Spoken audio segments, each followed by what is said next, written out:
তাআলামু, যদি তোমরা বুঝো, তারপরে জ্ঞানী ব্যক্তিদেরকে বুঝো, যারা জ্ঞানী তারা বুঝবে মাহে রমজান আমাদের জন্য কতটা কল্যাণ। হুজুর কেমন কল্যাণ? বলে মাহে রমজানে এক রাকাত 2 রাকাত নফল নামাজ পড়লে রমজানের বাইরে ফরজ নামাজের সওয়াব হয়। সুবহানাল্লাহ। মাহে রমজানে একটা ফরজ আদায় করলে রমজানের বাইরে 70টা ফরজের সওয়াব হয়। সুবহানাল্লাহ।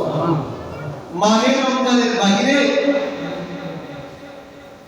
কোরআন শরীফের একটা হরফ পড়লে 10টা নেকি হয়, আর মাহে রমজানের ভিতরে কোরআন শরীফের একটা হরফ পড়লে 10 কে 70 দিয়া গুণ দিলে কত হয়? কত হয়? 10 টাকারে 70 দিয়া গুণ দিলে কত হবে? হিসাব করে দিবেন। রমজানের বাইরে কোরআন শরীফের একটা খতম করলে একটা খতমের সওয়াব হয়, রমজানের ভিতরে কোরআন শরীফের একটা খতম করলে 70টা খতমের সওয়াব হয়। রমজানের বাইরে কোরআন শরীফের একটা খতম করলে একটা খতমের সওয়াব হয়, রমজানের ভিতরে শবে কদরের রাত্রিতে কোরআন শরীফের একটা খতম করলে কয়টা হয় জানেন?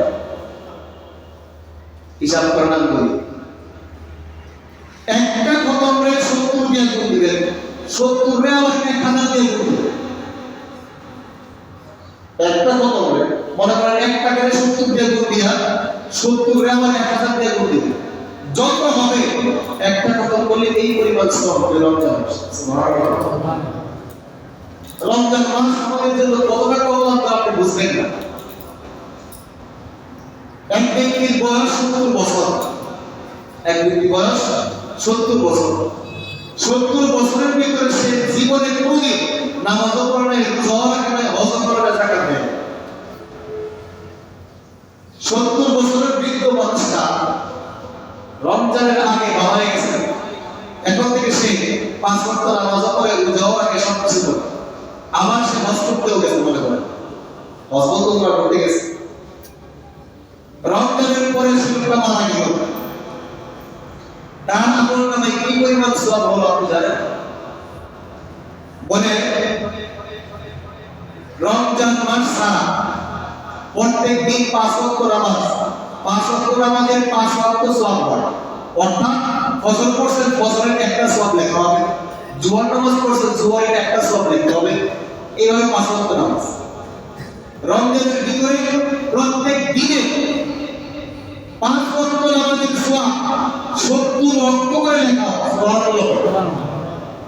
30 দিনে প্রত্যেক দিনের 5 ওয়াক্ত 70 গুণ করে লেখা হলে 30 দিনের রমজানের নামাজ কতদিন করে লেখা হচ্ছে আপনি হিসাব করেন।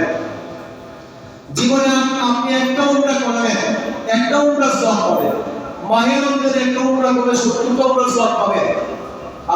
আপনি যে সারা জীবন আমল করেন নাই, মাহে রমজানের 1 মাস আমল করে বেড়ে গেলেন না, আপনার আমল নামায় সওয়াবের শেষ। সুবহানাল্লাহ। মাহে রমজান কেন দিল জানেন? কেন দিল? কাহিনীটা বললে আপনি বুঝবেন। নবী করিম সাল্লাল্লাহু আলাইহি ওয়াসাল্লাম খুব চিন্তিত ছিলেন, খুব মনটা ভার, খুব দুশ্চিন্তা উম্মত নিয়ে। আমার উম্মতের টোটাল বয়স, আমার বয়স 63 বছর। নবীজি বলতেছে টোটাল নবীজির বয়স কত? 63 না। চিন্তা করলো ওই জমানার মানুষের গড়াই 70-80 ছিল, বা 80-90 এই তো এরকম। জাপানের মানুষের গড়াই 90, বাংলাদেশের মানুষের গড়াই 70 বা 65-70-75 এরকম, এর ভিতরে। আচ্ছা, অথচ আগের যুগে নবীরাই দাওয়াত দিত 1000 বছর ধরে দাওয়াতের কাজ করছে। কত বছর? হযরত নূহ আলাইহিস সালাম 1000 বছর ধরে দাওয়াতের কাজ করছে। এবার বলেন, তিনি কি মায়ের পেট থেকে বের হয়েই দাওয়াতের কাজ শুরু করছে, নাকি একটা সময় পর্যন্ত তিনি উপযুক্ত হয়েছে এরপরে দাওয়াতের কাজ করছে? উপযুক্ত হতে সময় লাগছে না? তাহলে তিনি দীর্ঘ সময় নিয়েছেন উপযুক্ত হইতে, নবী হইতে, এরপরে তিনি দাওয়াতের কাজ করলেন দীর্ঘ সময়। প্রায় 1000 বছর দাওয়াতের কাজ করলেন। আচ্ছা, তিনি যখন 1000 বছর দাওয়াতের কাজ করলেন, তার উম্মতের বয়স কত হবে? যেই নবী 1000 বছর দাওয়াতের কাজ করে সেই নবীর বয়স কত? বয়স আরো বেশি, ঠিক না?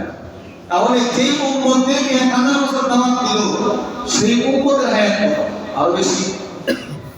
আচ্ছা, ওই উম্মতের মধ্যে যারা ইমানদার ছিল, তারা যদি কাইটা সেটা সব বাদ দিয়ে 1000 বছর ধরে 1000 বছর ইবাদত করে, তাহলে ওই তাদের 1000 বছরের ইবাদতের আমলনামা আর ওই আমল 50 বছরের আমল, 50-60 বছর আমার বই হয়ে গেল।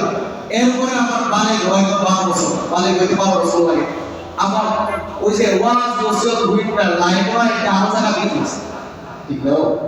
অমুক হুজুরের কথা ভালো লাগছে, তার দিকে বাইরে বসে নামাজের সময় নামাজ পড়ে, অথচ আগে 3 বছর নামাজ পড়ছে, আসলে না ইদানিং নামাজ পড়ে 40 বছর নামাজ পড়ছে, জিবিডি দিয়ে দৌড়ানি করছে, কি হয়েছে? আসলে না বলে জীবনের টোটাল হায়াত 70 বছর, হায়াতে আইছে 50 বছর নামাজ পড়ছে। এর আমল নামা আছে কয় বছর? একবার যদি 70 বছর হায়াত পায়, 50 বছর নামাজ পড়ে না, এর আমল নামায় আমল আছে কয় বছর? 20 বছর। ওই 20 বছরের তে ঠান্ডা লাগবে, সর্দি হয়েছে, অসুস্থ আছে, আসলে না ওই দিন নামাজ পড়ে নাই, অথবা আজান হয়েছে শয়তানে ঘুরে হয়ে গেছে না, এমন অনেক ভক্ত প্রতিদিন 5 ওয়াক্ত নামাজ আছে, 2 ওয়াক্ত পড়ে নাই, আসলে না? তাহলে এইভাবে হিসাব করলে দেখা যায় তার আমল নামায় আমল কদ্দুর আছে। নবী চিন্তা করলো আমার উম্মতের হায়াত কম, আমার আমলের দিকটাও কম, এই উম্মতের লগে পক্ষ দিলে কেমনে? তাদের তো আমলের পাহাড় পাল্লায় উঠাইলে তারা বড় জান্নাত পেয়ে যাবে, ঠিক না? আর আমি শেষ নবী, শ্রেষ্ঠ নবী, বিশ্ব নবী, নবীদের নবী, আমার উম্মতের হায়াত কম, আমার উম্মতের আমল বেশি করবে। এই দুরাবর বাংলা করলে তো বাংলা মিস হইতো। এখন আমার এই উম্মতের আমি তো বড় টেনশনে আছি, কেন কি করি? নবী করিম সাল্লাল্লাহু আলাইহি ওয়াসাল্লাম উম্মতের চিন্তায় বিভোর ছিলেন, কি হবে আমার উম্মতের? একদিকে অন্যান্য নবীদের উম্মত 1000 বছর হায়াত পেয়ে 1000 বছর ইবাদত করি, লক্ষ লক্ষ কোটি কোটি আমল জমা করেছে, আমলের পাহাড় বানিয়েছে, কিন্তু আমার উম্মতের হায়াত কম, আমল করে কম। কি হবে তাদের ভবিষ্যৎ? কি হবে তাদের পরকাল?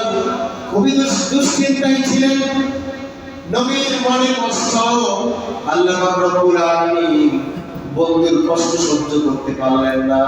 আল্লাহ রাব্বুল আলামিন জিবরাইল আলাইহিস সালামকে পাঠিয়ে দিলেন, ও জিবরাইল যাও আমার বন্ধুকে সালাম দিয়ে আমার বন্ধুকে সুসংবাদ দাও, তিনি যেন দুশ্চিন্তা না করে তার উম্মত আমার বান্দারা যদি আমার বান্দাদের জন্য আমি এমন একটা মাস নাযিল করতেছি, এমন একটা মাস উপহার দিচ্ছি, যে একটা মাস রোজা রাখবে আমি তাদের অতীত জীবনের সমস্ত গুনাহ মাফ করে দেব।